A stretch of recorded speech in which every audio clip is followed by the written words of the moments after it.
Queridos amigos, queridas amigas, que Deus nos abençoe em mais um encontro de reflexões, de orações, rogando sempre a Deus amparo, luz e força para as nossas vidas, que Jesus nos inspire, esteja conosco em mais um investimento espiritual que estamos fazendo, quando abrimos esse espaço para fazer reflexões sobre as nossas vidas, cada um absorvendo o pensamento espírita e tentando interpretar a própria vida, porque cada um tem sua história, cada um sabe a dor que carrega, as lutas que enfrenta e as felicidades que goza.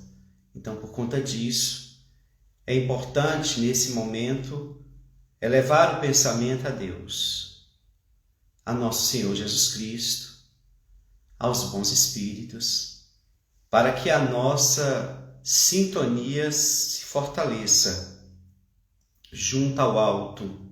É uma prática que nós já discutimos aqui, que precisa ser desenvolvida, o hábito de conectar a mente com as esferas superiores. É de lá que veio um amparo, que vem a sustentação vibratória, para prosseguirmos neste mundo de provas e expiações. Estamos mergulhados em um planeta vibratoriamente comprometido. As nossas imperfeições ainda, elas atraem entidades não tão superiores, espíritos que sintonizam-se na mesma faixa em que estagiamos. Então dá para a gente poder imaginar as companhias espirituais que de hora em vez nos envolvem, quando estamos envolvidos por sentimentos ainda negativos, pela sombra que a gente não consegue ainda diluí-la por completo, porque é todo um trabalho. Nós estamos em um planeta onde estamos ainda aprendendo a superar esses períodos primitivos para alcançar um patamar melhor. Enquanto isso não ocorre, nós estamos sempre tropeçando o pensamento, as palavras e as ações em comportamentos negativos, em ações negativas. E isso atrai, não é? Muitas entidades que vêm a nos perturbar. Essas vibrações formadas negativamente se tornam densas e nos atrapalham de variadas maneiras. Mas nós temos também os amigos espirituais, estão conosco, estão tentando encontrar essa sintonia. Isso depende da nossa mudança moral, que é um trabalho de disciplina, né? Do que pensa, do que fala e do que faz.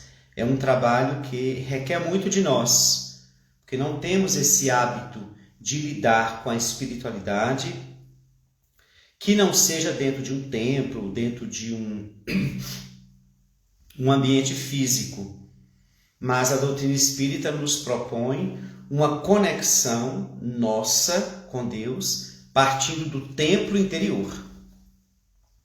A maneira como eu conduzo a minha vida, eu torno esta vida interior um templo. Como Jesus deixou bem claro, o reino dos céus eu começo a fazer dentro de mim, e naturalmente eu vou me vinculando às forças superiores. Essas forças superiores nos sustentam e vão nos apoiando e vão nos inspirando para que a gente atravesse todas essas etapas evolutivas.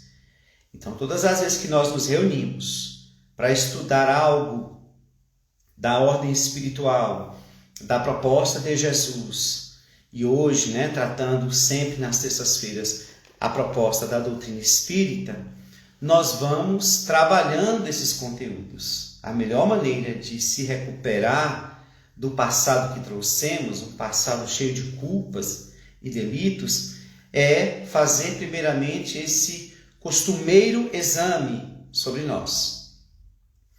E com a consciência despertando, vamos percebendo o que precisamos mudar. E à medida que vamos passo a passo mudando, vamos mudando também as nossas frequências vibratórias. E eis que daqui a pouco já não somos tão envolvidos, amparados por uma luz que vem de fora, de Deus, de Jesus, dos bons espíritos, mas por uma luz que nasce dentro. Tá bom? Então, o autodescobrimento nos leva a produzir, a construir, a fazer nascer ou aumentar a chama que já existe, já que somos filhos de Deus, para que ela nos ilumine. É preciso entender que o nosso propósito espiritual nas reencarnações é construir luz própria. É nos tornarmos seres melhores em nós. De nada vale evocar os espíritos superiores, os mensageiros do bem, orar excessivamente, se a construção do reino dos céus não acontece na vida íntima. E quando esse trabalho começa a surgir na vida íntima, nós vamos adquirindo aquilo que tanto buscamos, que é a paz. Então, vamos fazer a nossa prece de abertura. Rogando ao Pai de misericórdia que nos acolha nesse momento, Senhor. Cada um de nós com uma demanda, com deveres a cumprir, com compromissos que devemos dar cabo. Te pedimos inspiração, proteção e auxílio, para que mais um encontro entendamos um pouco mais sobre nós e assim consigamos nos administrar de forma que nos libertemos de tudo aquilo que nos atrapalha, de tudo aquilo que é negativo, de tudo aquilo, Senhor, que nos traz aflições e desequilíbrios, para que vivamos uma vida com mais harmonia e mais equilíbrio. Envia-nos, Jesus, os bons espíritos, o anjo da guarda, amigo nosso, para que ele nos ajude também a nos proteger. Ao invés de ficar, Senhor, pedindo ao anjo da guarda que nos proteja, é importante que façamos a nossa parte, para que eles possam sempre estar perto, nos protegendo, nos auxiliando e nos inspirando. Que a tua paz esteja em todos os cantos do mundo, Senhor, hoje e sempre. Que assim seja.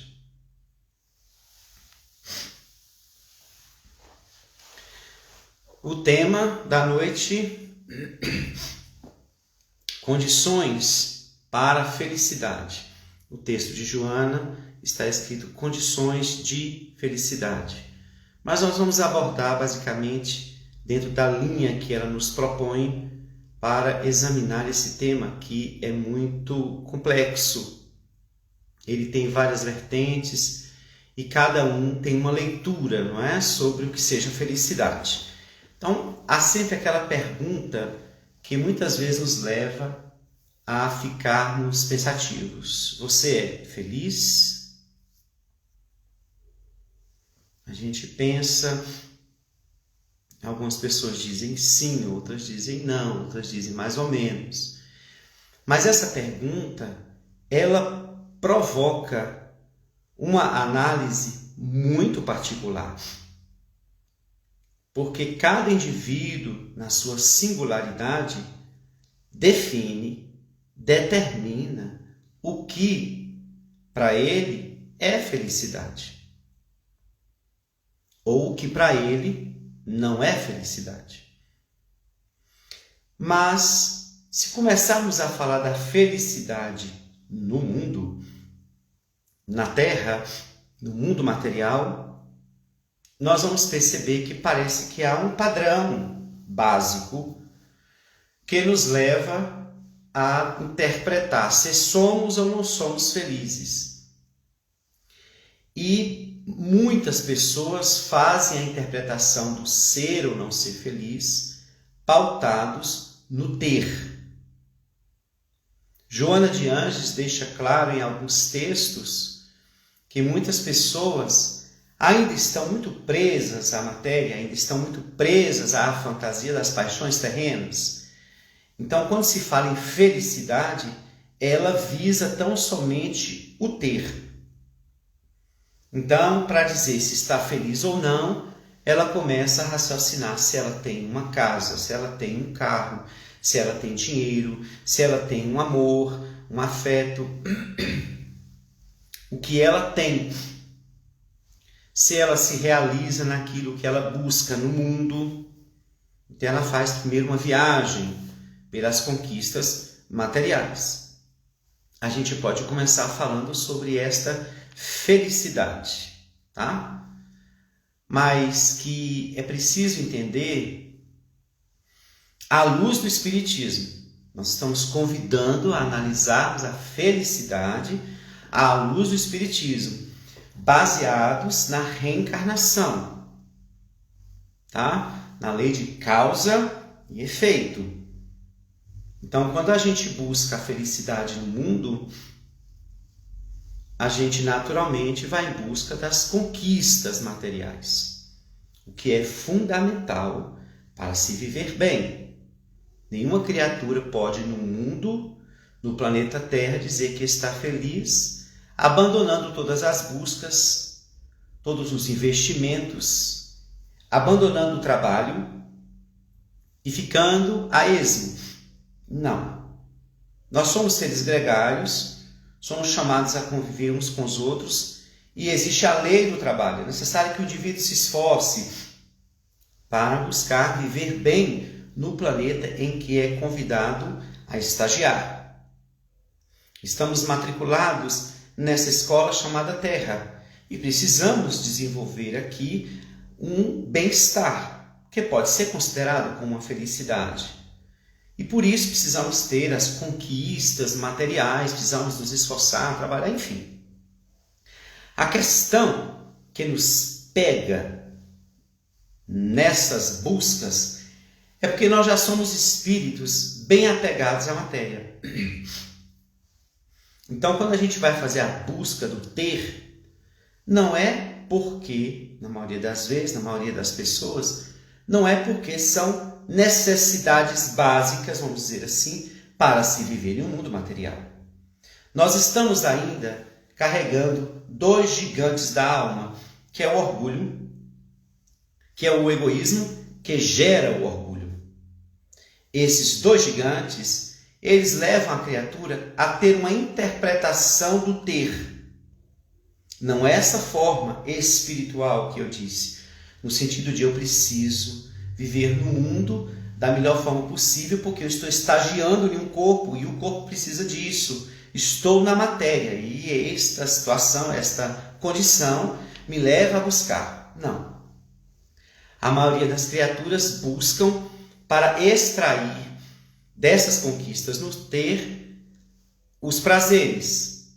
E muitas vezes esses prazeres são exacerbados, muitas vezes desses prazeres surgem paixões, dessas paixões surgem apegos e abusos. Aí está o problema. É um problema todo moral? É um problema todo analisado pelo nível evolutivo da criatura. Aprender a ter. Existe uma fala na codificação que nos convida, basicamente no livro dos Espíritos, que nos convida, diz os Espíritos, a entender que poderíamos ser bem mais felizes se soubéssemos nos contentar com o necessário. Mas, como eu disse, esses gigantes da alma não deixam. Então, se eu conquisto uma coisa, me vem logo uma vontade de conquistar outra. E assim, nessa busca repetida, começamos a juntar muitos supérfluos. Ou começamos a juntar coisas que são para excitar as nossas paixões, para promover prazeres que vão se alargando. E a criatura vai entrando nesse letargo, nessa neblina inferior. chafurdando o pensamento na matéria, em tudo que ela pode nos oferecer. E daí surge a ambição, e daí surge a posse, e daí surge as intrigas, os duelos, a competitividade, a busca do primeiro lugar, a busca do sucesso, a busca do corpo perfeito, da imagem perfeita e por aí vai. E nessas buscas, para que a criatura esteja no primeiro lugar, ou que esteja famosa, ou que esteja com dinheiro, com bastante dinheiro, ou que ela possa ostentar tudo isso, é que a criatura vai fazendo um caminho que não é de felicidade no tocante à felicidade real. É uma felicidade que ele determinou. Certo? Esta felicidade o indivíduo determinou. É assim que eu busco a minha felicidade na Terra. Então, é importante lembrar que ela não demora, que ela pode ser visitada, como disse Jesus, pelo ladrão que rouba e pela traça que consome, ou pelo ferrugem que destrói. Então ela é passageira. Ela pode sair das nossas mãos, como a gente pode não ter mais mãos para segurá-la, por conta de vários acontecimentos no campo da saúde, por exemplo. Podemos ser impedidos de manusear tudo isso que nós buscamos no campo do ter. Mas é sempre bom lembrar que nós estamos sob a ordem da lei de causa e efeito. Há pessoas que reencarnam com uma grande facilidade de ter. Já nascem, muitas vezes, no modo de falar simples, em berços de ouro. Nós entendemos no Evangelho segundo o Espiritismo que estas pessoas, elas vêm neste lugar de pessoas que trazem a riqueza, que trazem um poder aquisitivo elevado, para poder exercitar-se diante dessas imperfeições, bem como também vendo se essa pessoa consegue desenvolver o sentimento de caridade para ajudar quem precisa. Então, a prova mais difícil, afirmam os espíritos, é a riqueza. Porque ela promove a facilidade.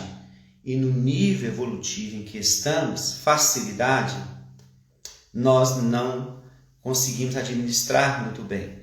Por conta dessas imperfeições, quanto mais facilidade, mais nós afrouxamos as propostas morais. Quanto mais gozo, prazeres fruídos, menos nos conectamos com a vida espiritual, com as propostas que viemos dar conta na reencarnação. É por isso que a gente pode ver que o sofrimento, a dor, seja ela qual for, ainda é o maior mecanismo no mundo para fazer com que a criatura se conecte com Deus. Que triste isso, não é? Muitas criaturas precisam estar sofrendo para fazer uma prece, para rogar a Deus ajuda, para se conectar com Ele, ou para frequentar um ambiente onde a sua religiosidade pode ser trabalhada, até que as coisas melhorem, na maioria das vezes. Melhorando, não tem por que buscar essa relação com Deus.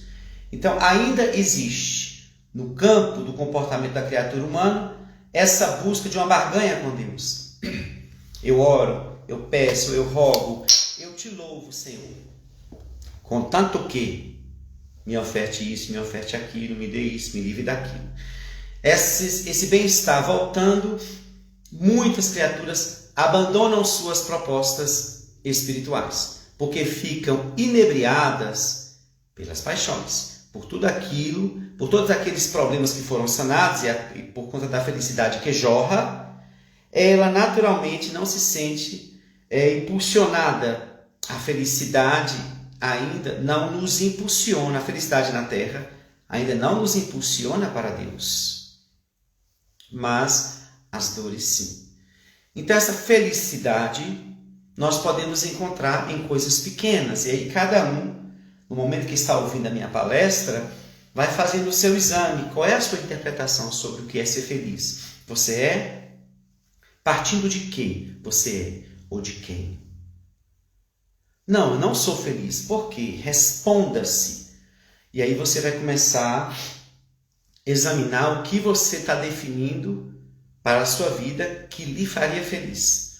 A doutrina espírita deixa bem claro que nós estamos de passagem, que é imaturidade da criatura humana fixar o seu investimento no que é passageiro, no que é temporário. Não significa que a criatura deve abandonar as coisas do mundo, mas administrar algo que lhe foi emprestado. Até o corpo lhe foi emprestado. Então nada disso é seu. A única coisa que é tua é você, espírito. Nada vai levar. Então, se tudo é emprestado para você ter condições de viver na Terra de forma equilibrada, de forma necessária, com aquilo que seja necessário, então não tem por que sairmos em busca afanosamente da conquista do todo ou de tudo. Querer provar todas as coisas, como se quisesse extrair tudo que o mundo pudesse ofertar de prazer, como se nós tivéssemos só uma existência. Para muitos que não acreditam na vida após a morte, eles mergulham dessa forma, entendendo que, já que só se vive uma vez, ou menos de um mês, como diz a música cantada por Roberto Carlos, então vamos aproveitar o máximo. E nesse máximo, que aparentemente parece um gozo contínuo, nada mais será do que uma plantação ilusória de resgates muito severos. Existe uma passagem no Evangelho que diz assim: esperai, vós que chorais, tremei, vós que rirdes. E alguém pode nos perguntar, então nós não podemos sorrir? Nós não podemos ter alegria? Não. O que o Evangelho está querendo dizer é que esse rirdes é as pessoas que mergulham nas paixões, nos prazeres do mundo, de forma completamente desconectada das finalidades precípuas da existência, da reencarnação. Pessoas que querem puramente gozar e viver todos os prazeres possíveis, sem nenhuma preocupação com o que há de vir e nem com o que está fazendo. Então, tremei vós que rirdes, ou seja, que está malbaratando a finalidade de estar aqui. Então, o que é ser feliz? Dentro do mundo material, Allan Kardec nos informa: é possível ter uma felicidade relativa na Terra, sem precisar passar por cima de ninguém, sem precisar seguir pelos caminhos dos abusos, cansando o corpo, gastando o fluido vital que nos foi dado para viver o máximo que pudermos para cumprir basicamente a programação que nos foi preparada antes de aqui estar. Enfim, não precisar fazer essa busca como se estivéssemos diante do último momento de vida e que a morte ia nos levar para um túmulo e nos levar a desaparecer. Para nós, que podemos nem ser espíritas, talvez não tenha alguém nos assistindo que não seja espírita, mas provavelmente cristão é. E se cristão é, Jesus fala da vida do pós-morte. Então, se você é cristão, você acredita na vida pós-morte. Então, não dá para correr como se nós fôssemos desaparecer, não é? Nós iremos para outra estação vibratória. E a depender do nível de investimento que fizemos na matéria, nós teremos graves dificuldades para poder transitar neste mundo mais rarefeito, onde esta matéria grosseira já não mais nos acompanhará. teremos grande dificuldade de nos desprender da família e do que nós considerávamos que era nosso. Lê do engano, não é? Repetindo, nada é nosso. Absolutamente nada. É por isso que nós temos tanto medo da morte. Por quê? Porque o maior inimigo da morte mora dentro de nós. Como assim? O maior inimigo da morte, diz Emmanuel, é o câncer da humanidade que cada criatura carrega em si, o egoísmo. Se o egoísmo quer deter tudo para si, a morte é a única que ele toma absolutamente tudo. Então, enquanto o egoísmo viger em nós, a morte será madrasta, a morte será negada, esse assunto será velado, será fúnebre, pesado e denso, porque ela nos rouba as paixões, ela nos tira daquilo que nós mais valorizamos, a matéria. E a prova disso é quando vamos estudar a vida dos grandes espíritos que estiveram na Terra. Espíritos que se espiritualizaram de uma forma que, ao enfrentarem a morte, não tiveram nenhuma dificuldade. Eu dou 2 exemplos para vocês estudarem a desencarnação desses 2 espíritos, Joana d'Arc e Paulo de Tarso. Examine como foi o processo da desencarnação deles, sem nenhum problema com a morte, porque não tinham nenhuma pendência. Eles estavam prontos para deixar o que era emprestado, o que não era deles. Então, comecemos a exercitar. As coisas que nós temos não são nossas, todas emprestadas. Então, se a única coisa que carrego sou eu, espírito, então trate de cuidar da única coisa que você vai levar. Da única coisa que fará a diferença no mundo espiritual. Porque se você teve muito e se você teve pouco, pouco importa. A questão é, no muito, como você se comportou. No pouco, como você administrou. Porque há pessoas também que não têm nada materialmente, mas que são ricas espiritualmente. Temos pessoas que são muito ricas e que são excelentes espíritos. Então não é o lugar em que você estagia na Terra que define a sua moralidade.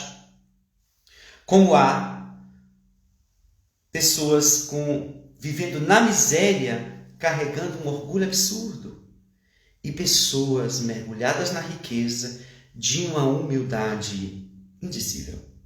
Então, não é isso que te define. Então, eu quero ser feliz para mostrar a melhor roupa, para mostrar isso, para mostrar aquilo. Bem, a sua felicidade se constitui nisso, no mostrar isso, no mostrar aquilo. Mas você está ostentando uma coisa que não é sua. Então, não é melhor mostrar a única coisa que você tem?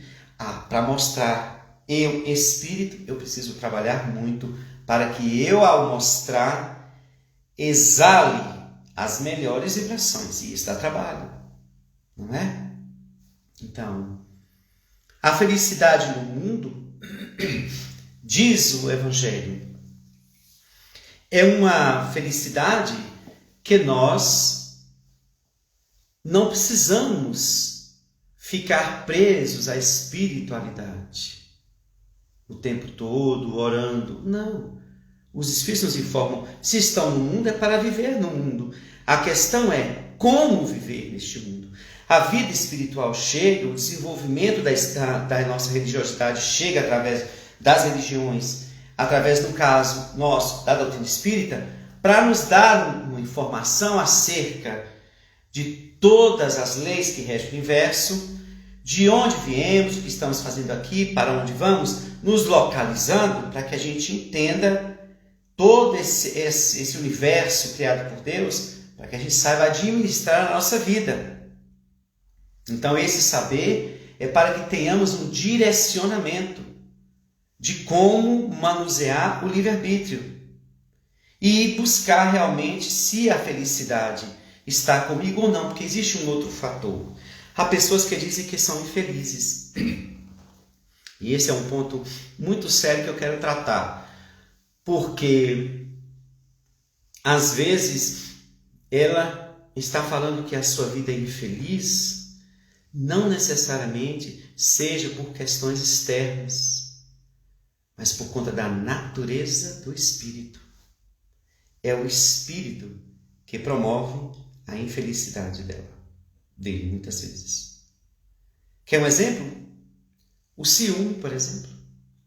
Quem alimenta ciúme é infeliz, não tem paz, diz Allan Kardec. A inveja não tem paz. A irritabilidade só anda desequilibrando. Então, Freud faz uma pergunta muito interessante, que ele diz assim: qual a responsabilidade que você tem em relação à queixa que você está fazendo? Vou repetir. Qual a responsabilidade que você tem em relação à queixa que você está fazendo? É bom analisar isso com muito mais profundidade. Porque há pessoas que elas mesmas, por falta de vigilância, estão sabotando a própria vida. Pela natureza, estão negando oportunidades, possibilidades, negando várias coisas que poderiam levá-la a uma vivência, uma vida melhor. Mas a sua natureza, o seu comportamento vai tolindo tudo isso, mas sabotando tudo isso. E aí ela para em algum momento e começa a reclamar que ela é infeliz, que a vida dela não anda. O autodescobrimento está aí para isso. Né? Existem as dores, os sofrimentos voluntários. Tudo que a gente passa na Terra não é porque estava programado lá naquela programação reencarnatória. Grande parte aí é a nossa insensatez, a nossa invigilância, a nossa inferioridade. Então, às vezes a gente fala que a nossa cruz está muito pesada. Faz um exame de consciência e vê se não tem pesos que não são do karma e nem do resgate, mas da nossa imprudência, por conta da nossa maneira de viver, maneira de ler a vida, de interpretar a vida. Muitas vezes ostentamos imperfeições e queremos ser felizes. Produzimos desequilíbrios e queremos a paz. Fomentamos a sombra e queremos a luz. Produzimos infelicidades e queremos a felicidade. Então, este é outro exame que a gente precisa fazer. Eu não sou feliz, por quê? Não é? O que acontece? O que está acontecendo? Por que eu não sou feliz? Será mesmo que é alguma coisa que eu, sem perceber, desencadeio? Não será uma falta de interpretação daquilo que realmente é essencial, é importante? Será que são os meus valores eleitos? Isso fica por conta de cada um no autodescobrimento, não é? Ou eu defino que felicidade é ter. Mas, se eu, além do ter, por uma necessidade de viver no mundo, quero também ser feliz, bem, aí nós entramos em um trabalho muito mais profundo. É através desse ser feliz é que a gente adquire armas, ferramentas para trabalhar a nossa relação com a matéria. Se a gente não faz esse trabalho interior, de iluminação interior, a gente se perde no cipoal do materialismo. Então, por isso que a finalidade é esta, nos auto-iluminar. E podemos fazer exercícios de desapego, por exemplo. Lá no Evangelho segundo o Espiritismo, lemos que um dos maiores obstáculos para a evolução do espírito é o apego às coisas terrenas. Então, se temos dificuldade nesse processo, e claro que nós temos, vamos exercitando. E muito cuidado também com a felicidade falsa. Mas existe essa felicidade falsa? Existe. A felicidade de fuga. A felicidade da fantasia. A pessoa cria uma história na cabeça dela para fugir da realidade. Ela vive uma história que ela mesma monta e afirma ser de felicidade e afirma estar feliz. Quando muitas vezes não quer enxergar a realidade que diz outra coisa.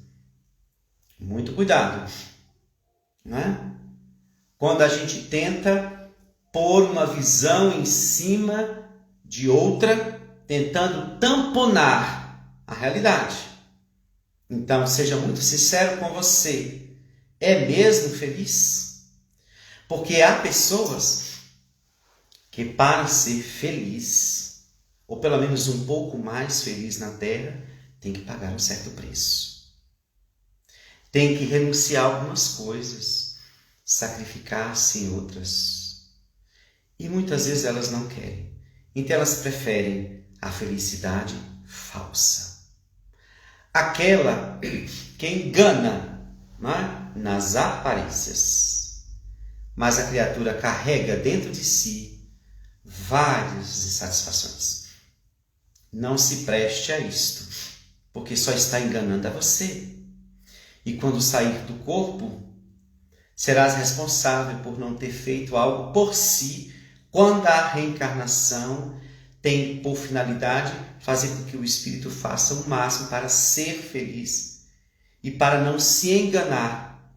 Porque enquanto você faz de conta, você pode estar envolvendo outras pessoas nesse conto de fadas. Então, não custa nada analisar. E repetir a pergunta, eu sou mesmo feliz? Por que prisma? Ou eu afirmo para fechar os olhos para uma realidade que vai me exigir mudanças e eu não as quero.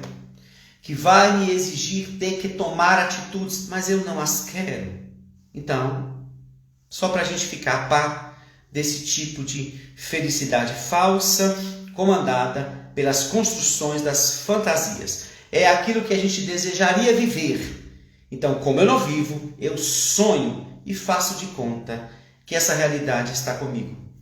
Mas enquanto eu fantasio, a realidade sempre vai me machucando. Mas, voltando a essa questão do buscar na felicidade real, bem, está no espírito, não é? A felicidade real está quando a gente começa a não precisar de muitas coisas para viver a felicidade. Lembra, acho que você já conhece aquela história de Gandhi, que está, se eu não me engano, em Nova York, e aí ele passa com as pessoas, os anfitriões que estavam recebendo ali, e aí eles passam em frente a uma joalheria, e Gandhi para a porta, né? Tem uma vidraçaria, uma vidraça, onde apresenta várias joias belíssimas, e ele começa a rir. E aí os anfitriões, né, querendo agradá-lo, dizem, você gostou? Ele disse, não é isso, não, você está tão feliz. Ele falou, não, eu estou feliz por saber que eu não preciso de nada disso para ser feliz. Então, o que é que dá para soltar? O que é que dá para desapegar? O que é que dá para diminuir o valor? O que é que dá para doar? Eu já contei essa história, eu vou contar de novo. Uma vez eu pedi a uma irmã minha para, como são muitas, elas não vão saber quem eu estou falando, ou vão ficar naquela dúvida. Eu pedi uma irmã minha para me ajudar a fazer umas doações, eu queria umas doações de roupa para poder ajudar as pessoas. Ela falou, meu guarda-roupa está assim de roupa que eu quero doar. Eu falei, então vamos lá, e fui. Aí cheguei lá, ela pegou a primeira roupa e falou, essa aqui, o vestidinho da minha filha, essa aqui eu não vou dar não, que minha filha entrou na escola com esse vestido. Aí pegou, esse aqui é bom para você levar. Mas eu lembrei, foi o primeiro aniversário de minha filha. Ah, esse foi quando eu fui na festa e foi passando 1 hora, 2 horas e não doou, foi nada. E ainda deixou uma promessa. Não, depois você vem aqui que eu vou doar. Não é? Então, o que é que dá para soltar? Não é? E é impressionante que o nosso apego, às vezes a gente dá uma coisa, não é? Materialmente aqui, a alma, parece que a alma cria uma mão e fica querendo puxar. E parece que está saindo algo de nós. Já repararam? Parece que tem uma coisa assim, é tão nossa, ó, está tão internalizado psiquicamente, que quando a gente está dando, parece que está levando a gente. Eu vou explicar uma coisa para vocês. Quando a gente desencarna, esse apego é produzido pela nossa mente. Então é como se a gente irradiasse teias fluídicas sobre as coisas materiais e sobre as pessoas. Então imagine quando a gente imagine a pessoa bem apegada, cheia de teias, segurando as coisas materiais. Imagine na hora da desencarnação, essas teias prendem o espírito, seguram o espírito. E ele tem muita dificuldade de se libertar. Então, existe um texto de Irmão X chamado Treino para a Morte. Eu aconselho vocês a ler. Não é para morrer, gente. Não é um treino ensinando como é que se morre, tá? Treino para a Morte. Dê uma lida. Irmão X, pela psicografia de Chico Xavier. É uma mensagem que teve uma polêmica na época, né? Quando Humberto de Campos disse mais ou menos assim, que o nosso estômago parecia mais um matadouro. E isso, a mensagem de Chico tinha tanta repercussão que houve protestos de açougueiros, fazendo um protesto para cortar a mensagem, tirar aquela frase. Mas, treino para a morte, nos mostrando que podemos fazer vários ensaios e isso nós vamos conseguindo ter prazer em coisas que nós ainda não nos atentávamos. Um olhar para o que era simples e que trazia uma felicidade às vezes maior do que aquela quando a gente tinha muita coisa. Então a gente começa a encontrar a felicidade em coisas simples e eis que daqui a pouco estamos mais felizes. Não dá para ter a felicidade total aqui. Jesus deixou claro, a felicidade não é deste mundo. Mas ele disse isso não no sentido de negação, não condenando a terra. Era porque Jesus entendia que o nosso nível evolutivo não tinha condições de elaborar uma felicidade plena, como ocorre nos mundos superiores e felizes. Então não é deste mundo. A felicidade nos visita, às vezes demora um pouco com a gente, daqui a pouco ela bate, dá adeus. E nós somos criaturas tão frágeis que podemos estar felizes com um acontecimento, mas se acontece um pequeno problema, parece que tudo desmorona. Olha como nós estamos tão tendenciosos e presos ao negativo, à sombra. Porque se um dia foi feliz, se acontece uma coisa no final da noite negativa, pronto, o dia é invalidado muitas vezes. Parece que aquele acontecimento é que predomina. É a natureza da criatura humana imatura, presa a algo negativo. Então, não valoriza. Então, à medida que nós formos desapegando, nós vamos vendo e na vida interior trabalhando as imperfeições, nós vamos conseguindo ter uma felicidade que pode começar a nascer agora, diz a doutrina espírita. Joana de Anjos deixa bem claro isso. Cada esforço que o indivíduo faz na subida da montanha evolutiva, cada passo dado em direção à montanha, ao topo da montanha, ele adquire um pouco mais de paz, que nada mais se torna do que um estímulo, um incentivo para ele dar o próximo passo. E a cada passo dado, uma paz se agiganta e chega uma hora em que ele está pleno. Nós estamos nesta busca. Então vamos começar a pensar se somos felizes e o que dá para ser feliz aqui. Sem agredir, sem ferir, sem maltratar o corpo, aprender a se divertir. Precisa se divertir no abuso, não exagerando, não é da hora. Aí a gente transgride a lei do equilíbrio. Não precisa. Tem pessoas que vão para festas e se embebedam tanto que nem curtiu a festa, nem lembra do outro dia o que aconteceu. Para que isso? E a gente precisa degustar os melhores momentos que nós pudermos criar na vida. Essa experiência tem que ser uma experiência que, quando estivermos no mundo espiritual, venhamos a lembrar dela com muita felicidade. Aproveitei momentos que não foram tantos às vezes, mas foram profundamente significativos, inesquecíveis. Nós, provavelmente, vocês já têm momentos inesquecíveis na vida de vocês. Pois é, vamos fazer mais momentos inesquecíveis e que não precisa de muito. Não precisa ir para Paris.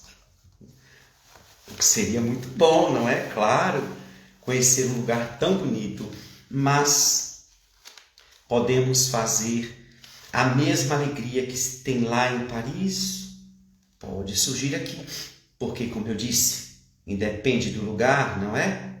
Eu posso estar muito feliz ao lado do meu cão, dos meus filhos, dos meus amigos, independente do lugar. É a condição interior. Felicidade é conquista interior onde você estiver, como há pessoas que estão nos palácios riquíssimos, trazendo profundas insatisfações, depressão e transtornos diversos. Eu lembro de Divaldo falando numa palestra faz muitos anos, essa questão de felicidade. Ele falou: imagina você dentro de uma limusine caríssima, vestindo uma roupa belíssima, indo para um evento maravilhoso, com aquela dor de dente, aquela antiga, que hoje a gente nem precisa sentir, que a gente já está, mas aquela, né, que doía o corpo inteiro. Imagine aí, então, essa dor de dente, né, na interpretação, dentro dessa metáfora, vamos dizer assim, ele está dizendo, não é, de que adianta ter e não ser. Mas eu posso não ter nada e ser muito. Olha que proposta desafiadora. Eu posso não ter muitas coisas e assim poder aproveitar esse momento que nós estamos tendo na Terra. Vá buscar sua felicidade, contanto que ela lhe conforte, lhe felicite e felicite o outro. Quer uma dica? André Luiz nos dá. A felicidade que desejas está na felicidade que produz para os outros. A caridade é um dos grandes caminhos. Vá procurar sua felicidade e não problematize tudo. Muito cuidado com essa natureza amarga, pessimista, às vezes, que nos invade e nada tá bom. Certo? Cuidado com isso, que é um veneno. Nada tá bom. Comece a agradecer mais, né? Eu li uma frase, deixa eu ver aqui no Instagram, que dizia mais ou menos assim: lembra que tudo que você tem hoje, um dia você pediu para ter. Então agradeça. Então às vezes a gente tem conquistas agora, não é? E a gente lembra: poxa, mas eu queria isso, eu pedi isso e tenho hoje. Agradeça. Exercitar o agradecimento. E Joana de Ângeles deixa bem claro na mensagem psicografada no Evangelho segundo o Espiritismo, com o pseudônimo, né, de Espírito Amigo, na mensagem A Paciência, quando Joana diz que há muito mais motivos para agradecer do que para chorar. Vamos contabilizar isso e vamos ver que podemos ser felizes, sim, relativamente felizes, enquanto não fazemos todo este trabalho para sermos profundamente felizes, plenos, parafraseando a fala de Paulo, para podermos um dia dizer: já não sou eu que vivo, é a felicidade que vive em mim. Muita paz. Convido a quem não se inscreveu em nosso canal, se inscrever. Arilson Ferraz, estou aguardando vocês, para a gente compartilhando as nossas palestras, as nossas mensagens. Tá? Se inscrevam também no canal do Francisco de Assis. E um abraço a todos, muita luz, muita paz e até semana que vem.